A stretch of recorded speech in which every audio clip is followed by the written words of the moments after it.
Hello friends, মৌস কিচেনের সকল বন্ধুদের স্বাগত জানিয়ে আজকের রেসিপি শুরু করলাম। আজকে আমি তৈরি করে দেখাবো কাজলি মাছের ঝাল।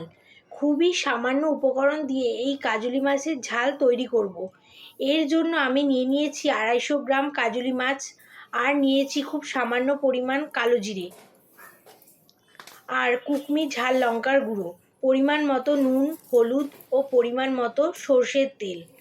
এবার আসছি পদ্ধতিতে। প্রথমে কাজলি মাছগুলিকে কেটে নিয়ে ভালো করে পরিষ্কার করে ধুয়ে নুন হলুদ মাখিয়ে নেব।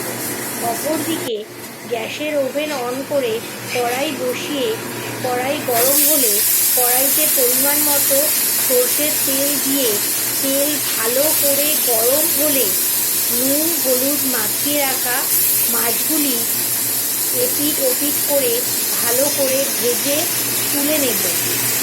ওই তেলের মধ্যে সামান্য কালো জিরে ফোড়ন দিয়ে ও পরিমাণ মতো লঙ্কা বাটা দিয়ে নুন ও হলুদ পরিমাণ মতো দিয়ে একটু কষিয়ে নিয়ে ভেজে রাখা মাছগুলি দিয়ে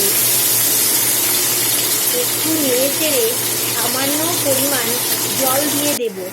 আপনারা যদি ঝোলটা একটু বেশি চান তাহলে জলের পরিমাণ একটু বেশি দেবেন। ঝোল ভালো করে ফুটে গেলেই নামিয়ে নেব। এইভাবেই তৈরি করলাম আজকের রেসিপি কাজলি মাছের ঝাল।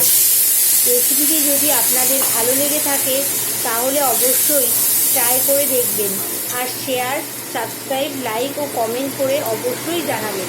ভালো থাকবেন, সুস্থ থাকবেন। আবারও দেখা হবে নতুন নতুন রেসিপির সাথে। নমস্কার বন্ধুরা।